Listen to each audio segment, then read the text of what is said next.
You ever hear people say the appendix is useless? Or wonder why we still have goosebumps like it's the Ice Age?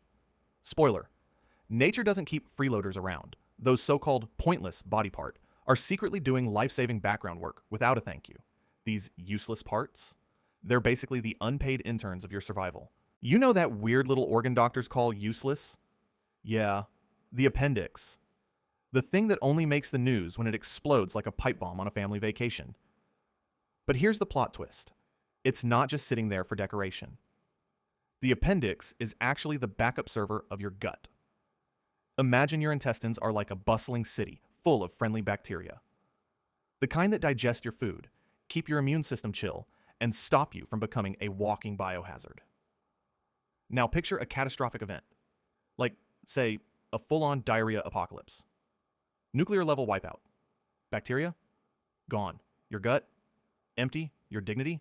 Missing in action. That's when the appendix steps in like, relax, I've been storing the good bacteria. Let's reboot the system. Yep. Turns out your appendix works like a bacterial vault, a safe house that preserves helpful microbes while your digestive tract gets obliterated. Doctors used to think it was just a leftover from evolution, like a vestigial souvenir from your caveman days. But now, they're realizing it's more like a hidden survival mechanism. No, it's not essential. Yes, you can live without it. But if you've ever had food poisoning, your appendix might be the unsung hero that helped you bounce back faster than your friends.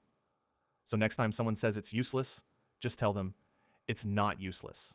It's on standby mode, ready to save your gut's sorry ass. All right, next up, tonsils. Those two squishy things in the back of your throat that either make you sound like Darth Vader during flu season, or got cut out of you in second grade in exchange for ice cream. Everyone treats them like they're removable furniture. Oh, just yank them out if they cause trouble. Cool, cool, cool. Except, they're your body's bouncers. Yep, tonsils are like the nightclub security guards of your immune system, posted right at the main entrance to your mouth, scouting every germ, virus, and slice of 3-day-old gas station pizza you shove in there. They're not just standing around either. Tonsils are full of immune cells that scan incoming traffic for threats, like TSA, but way more aggressive. And get this, they train your immune system too. Think of them like a sketchy fight club where rookie white blood cells go to learn how to throw hands. No rules, no gloves, just pure microbial beatdown. Sure, they can get infected, and yeah, you can live without them, but don't get it twisted. They're the first line of defense between you and a bacteria rave in your lungs. So if you still have your tonsils, congrats. You've got two bodyguards in your throat who don't even charge rent. Next up, goosebumps, that weird thing your skin does when you're cold, or terrified, or listening to an Adele song at 2 a.m. Seems useless, right? Like, what's the point of your arm hairs suddenly turning into tiny antennae? Turns out, goosebumps are part of an ancient thermal defense system. Back when humans were basically hairy goblins wandering the wilderness, goosebumps made your body hair stand up to trap heat, like nature's version of puffing up a jacket. It also made us look bigger when we were scared. Useful when you're staring down a saber-toothed tiger. Less useful now when you're just walking past a spider and trying not to scream. The system still works.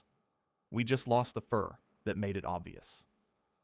So now, your body's firing off a prehistoric alarm, and all you've got to show for it is chicken skin. Even weirder, goosebumps are tied to adrenaline. That's why they show up during intense emotions. Fear, awe, love, straight up bangers on Spotify. So yeah, goosebumps might not save your life anymore, but they're like a vintage reflex your body refuses to uninstall. Ah yes, wisdom teeth. Those molars that show up late, 'cause chaos, and then get evicted like they were never invited. Basically, the Airbnb guests of your mouth. Dentists hate them. You probably hated them. So why do we even have them? Here's the deal. Back in the day, humans ate like absolute savages. We're talking raw roots, bark, nuts, bones, basically caveman trail mix. And guess what? That stuff destroyed your teeth. So by the time you hit your late teens, half your molars were probably cracked or gone. Enter wisdom teeth, evolution's backup plan. They were your third string chewers, held in reserve, ready to tag in when the rest of your team got wrecked, like molar replacements off the bench. Problem is, modern diets are soft, and dental care is solid. So now, they show up like, hey, room for 3? And your mouth is like, bro, we're at capacity.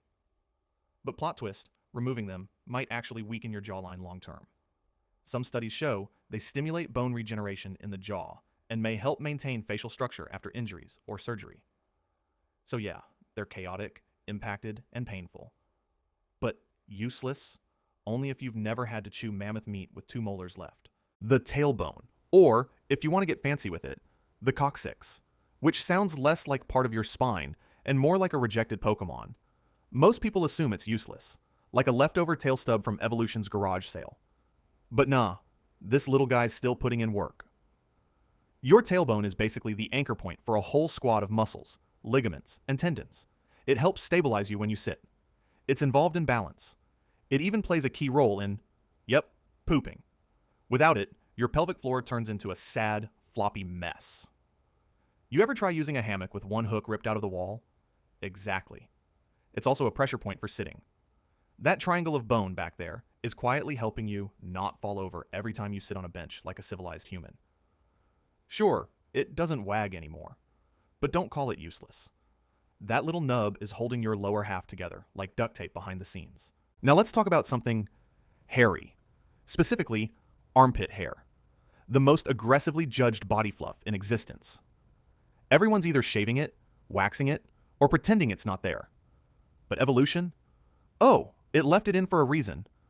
Armpit hair is basically your body's built-in scent diffuser. No joke. It helps spread your pheromones, aka your chemical signature. The stuff that tells potential mates, I am strong, I am fertile. Also, I smell vaguely like onions. Back in the pre-deodorant era trademark, your scent was your brand, and armpit hair made sure it was broadcasting, like a pheromone speaker system under your arms. It also reduces friction, meaning less skin-on-skin chafing when you're sweating, sprinting, or power posing for dominance. Is it sexy by modern standards? Debatable? Is it pointless? Absolutely not. So before you call it gross, just remember, that fuzz might be the reason your ancestors got laid. Okay, final boss of the wait, that's still in my body? Category, ear muscles. Yes, you have them. No, you probably can't control them. And yes, they're still doing something.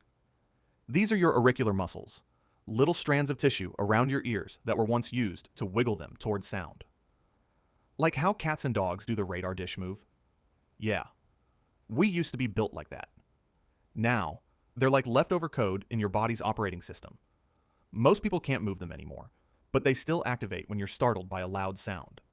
That twitch, that tiny jolt behind your ear when something bangs or pops. That's your primal settings kicking in, trying to scan for danger.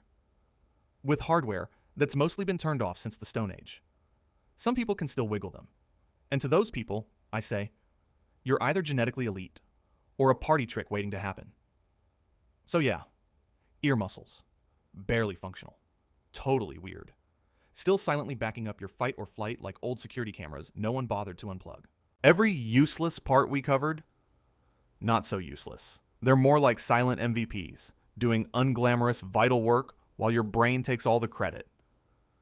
Reminding you, if it's weird, forgotten, or kind of gross, chances are it's saving your butt. Literally. That's all for now. Subscribe and stay tuned. I'll be back soon with another video.